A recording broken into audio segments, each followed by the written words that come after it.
ఈ రోజు నేను మార్నింగ్ లేవగానే టిఫిన్ తిన్నాను బయటకు వచ్చా. అప్పుడు మా వాడు ఫోన్ చేసి ఏమన్నాడంటే, వాడు కాల్ చేసి మావా ఈరోజు మనకి ఎగ్జామ్ ఉందని చెప్పాడు. నేను షాక్. సర్లే అలాగో బయటకు వచ్చాం కదా అని చెప్పి టిఫిన్ షాప్ దగ్గరకు వస్తే ఇక్కడ చూస్తే రోడ్ సైడ్ డెమాలిష్ చేస్తుంది. ఆ టిఫిన్ షాప్ అని అడిగా, అన్న ఎందుకన్నా ఇలా చేస్తున్నారంటే ఈ సైడ్ మొత్తం కొట్టి కొత్తగా పైప్ లైన్ వేస్తున్నారని అన్న చెప్పాడు. సర్లే జరిగేది జరుగుతుంది అని చెప్పి ఆంటీ దగ్గరికి వెళ్ళి 4 బోండా తీసుకున్నాను. ఈ ఆంటీ వాళ్ళ దగ్గర టిఫిన్స్ చాలా బాగుంటాయి. ఈ టిఫిన్ తినగానే పక్కన ఫ్రెండ్స్ హోటల్లో మార్నింగ్ కాఫీ తాగితే ఉంటది సూపర్ అంతే. అలా మార్నింగ్ కాఫీ కంప్లీట్ చేసేసాను. బయటకు వచ్చి చూసి జేసీబీ వర్క్ చాలా స్పీడ్గా చేస్తుండే. నాకు మళ్ళీ ఎగ్జామ్ ఉంది కదా అని చెప్పి మళ్ళీ హాస్టల్కి వెళ్ళిపోయాను. కర్రీ కోసం అని మధ్యాహ్నం బయటకు వస్తే చూస్తే రోడ్డు సగానికి కొట్టేస్తున్నారు.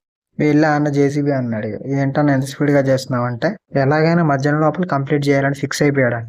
తర్వాత ఆ లారీ అన్న దగ్గరికి వెళ్ళి, అన్న ఈ వేస్టేజ్ మొత్తం ఎక్కడ వేస్తారంటే తీసుకెళ్ళి మళ్ళీ ఇక్కడికే తెస్తాం, ఎందుకంటే మళ్ళీ ఇది మొత్తం పూడ్చాలంటే ఈ మట్టే కావాలి. ఆ మాట చెప్పిన వెంటనే నా 2 జేబులు చేతిలో పెట్టుకుని ఎటు వెళ్తారో నాకు కూడా తెలియదు. అక్కడి నుంచి కర్రీ పాయింట్కి వెళ్ళి కర్రీ తీసుకుని హాస్టల్కి వెళ్ళిపోయాను.